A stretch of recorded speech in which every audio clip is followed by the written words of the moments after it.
Que ce soit pour des examens, une formation, ton apprentissage personnel ou autre, savoir apprendre est un atout majeur dans la vie. Du coup, dans cette vidéo, on va parler de 4 astuces pour améliorer ton apprentissage. Hello et bienvenue sur ma chaîne YouTube et ma toute première vidéo. Donc moi c'est Mina, je suis ingénieure de formation et sur cette chaîne on va parler de développement personnel, de support et d'outils pour améliorer sa vie quotidienne. Donc si t'aimes bien le contenu, n'hésite pas à t'abonner, à liker et à laisser un petit commentaire pour m'améliorer ou m'encourager. Aujourd'hui on va parler de 4 astuces pour améliorer son apprentissage. La méthode d'apprentissage, l'organisation, la discipline et l'apprentissage actif. Alors on ne va pas parler de l'environnement, parce qu'il est évident que te mettre dans un environnement propice à l'apprentissage, c'est un peu la base. Tu vas pas commencer à étudier dehors sous la pluie, c'est pas le meilleur milieu pour apprendre. On va pas parler de l'hygiène de vie non plus, parce que bien manger, boire beaucoup, bien dormir, faire du sport, s'aérer, c'est un peu les bases de la vie, quoi. Ça n'est pas juste pour l'apprentissage, donc pour moi c'est un peu à toi de remettre ta vie en ordre dans les autres côtés. Le plus difficile dans l'apprentissage est d'identifier sa propre méthode de travail et de l'appliquer au sujet. Donc il ne faut pas hésiter à essayer plusieurs méthodes de travail, à en piquer à gauche, à droite et à les adapter à soi-même. Il ne faut pas non plus hésiter à varier les supports, donc auditifs comme réécouter un podcast du cours, réécouter un enregistrement qu'on aurait fait soi-même du cours, regarder des vidéos.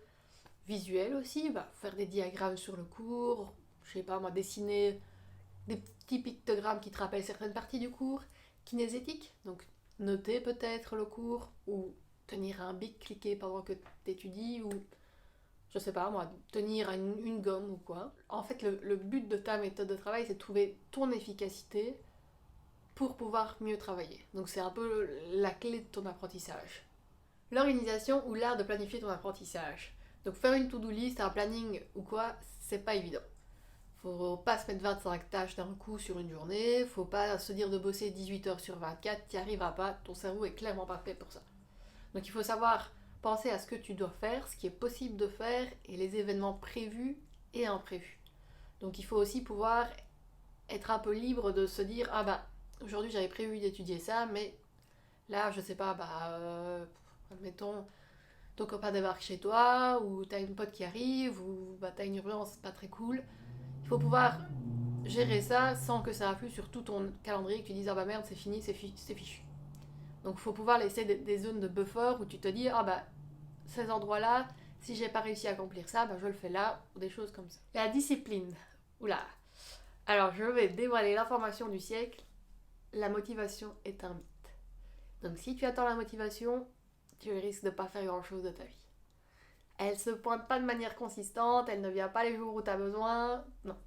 Si tu dois attendre la motivation, tu ne bougeras pas. Donc le but est de te créer des habitudes, des toutes petites habitudes qui font que tu bosses, t'étudies ou tu fais ce que tu veux, mais c'est des petites choses que tu peux implémenter dans ta vie tous les jours et te dire ok bah ça c'est une matière que je n'aime pas, du coup bah chaque matin je relis je ne sais pas moi 2-3 phrases, un chapitre et comme ça bah je serai prêt quand il faudra être testé ou quoi. Il faut que ça soit petit et naturel. Donc on parlera des habitudes aussi dans la review du livre Atomic Habits. Donc si c'est un truc qui t'intéresse, bah, n'hésite pas à t'abonner. Ça sera dans une des prochaines vidéos. Alors ensuite, il faut savoir optimiser ton temps. Donc quand tu as prévu d'étudier, tu étudies à ce moment-là. Tu ne fais pas autre chose. Tu ne te dis pas ah oui mais bon mon téléphone je scroll chic ou tchac. Non. Si tu as prévu d'étudier mardi à 19h, tu étudies mardi à 19h. C'est tout.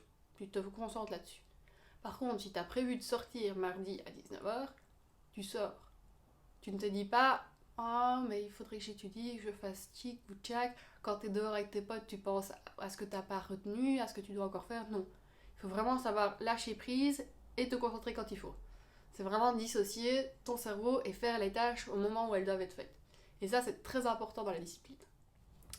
Et finalement, l'apprentissage actif. Alors, quand tu es en cours, quand tu lis, quand tu écoutes, tu es passif. Et pour que ton cerveau retienne et fasse des liens, il doit être actif.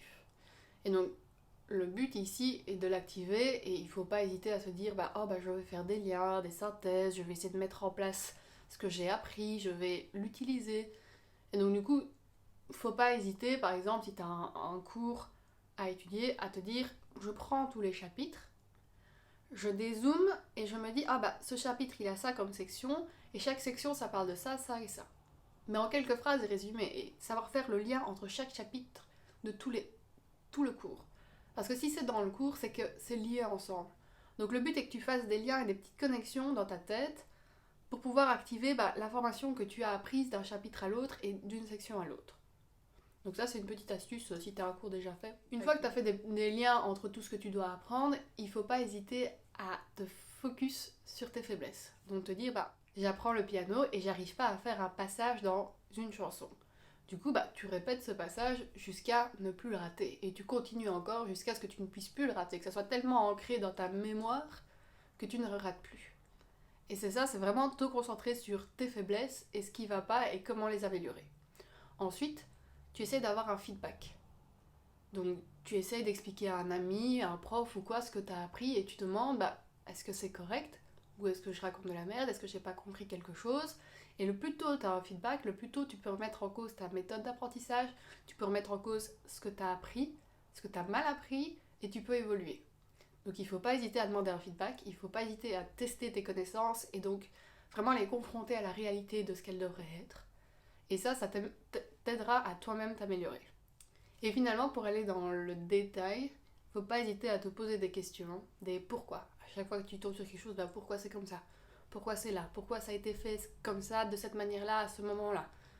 Et ça, t'hésites pas à utiliser d'autres sources, à aller voir sur internet, à demander à d'autres personnes ou quoi, pour vraiment aller dans le détail de la matière et comprendre la logique qui est derrière, quoi. Donc voilà mes 4 astuces d'apprentissage. N'hésite pas à donner les tiennes ou ta méthode d'apprentissage. Merci d'avoir visionné la vidéo jusqu'au bout. Si elle t'a plu, n'hésite pas à laisser un petit pouce bleu, à mettre un petit commentaire pour m'encourager ou donner une critique constructive et à t'abonner. Je te dis à la semaine prochaine.